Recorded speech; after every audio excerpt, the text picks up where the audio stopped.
Avec ce camion, une campagne qui est populaire. C'est pas le cas de tout le monde, hein. Vous savez que notre adversaire à l'UMP, lui, il a un local juste dans la rue derrière. Et quand on passe devant avec notre local, il se barricade. Et puis mon concurrent, parce que vous savez que sur cette circonscription, cette 10e circonscription, il n'y a pas de candidat socialiste. Vous avez le choix entre élire une députée du Front de Gauche ou un député Europe Écologie. Bon, le mec met le logo du Parti Socialiste et on a l'impression qu'il n'a même pas besoin de faire campagne, donc il n'a pas de local tout court.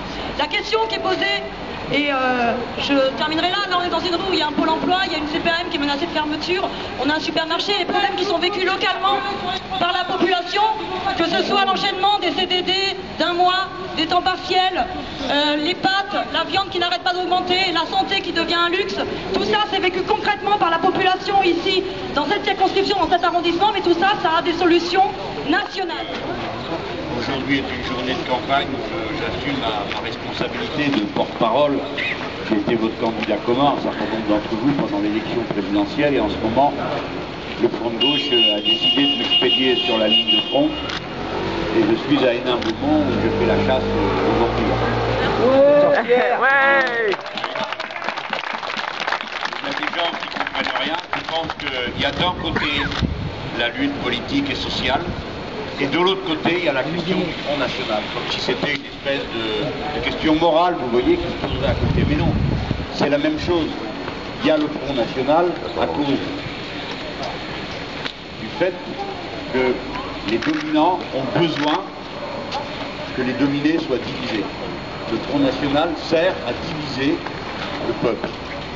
Et là où je suis en ce moment, 11e circonscription du Pas-de-Calais, il y a eu tant d'histoires de la classe ouvrière, du mouvement ouvrier, c'est là que tout a commencé, c'est là que tout est né.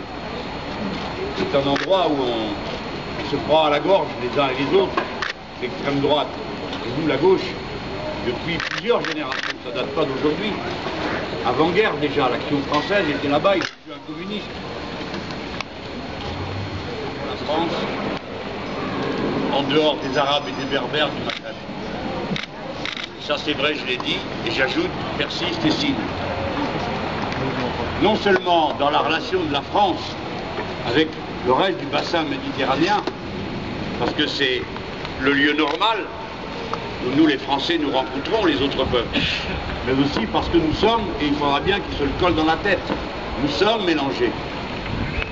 Nous avons ensemble des enfants, des petits-enfants, et nous sommes heureux de vivre ensemble. Je ne le dis pas pour en quelque sorte faire du prestige au Front de Gauche, il n'a pas besoin de ça. Le Front de Gauche, il ne demande rien, il marchand de rien, ils sont contents de bien faire son travail. Je le dis parce que ça change la nature de la victoire. Vous comprenez? Ça veut dire, c'est pas seulement les gens qui ont voté pour le programme de François Hollande, on le reconnaît, ils ont été plus nombreux que nous, mais c'est aussi ceux qui ont voté pour le programme du Front de Gauche, qui ont fait la décision. Et si la décision a été prise, c'est donc bien grâce à ce programme. Nous ne sommes pas une foule qu'on accoupe pour le deuxième tour au coup de sifflet. Nous sommes des gens raisonnés et raisonnables, on a fait la démonstration. À peine l'élection présidentielle a été terminée, le MEDEF commence son complot.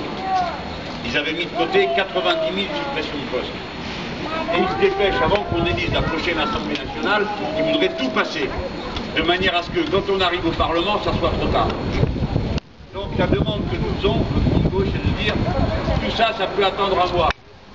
Donc nous demandons un moratoire maintenant, moratoire sur les licenciements.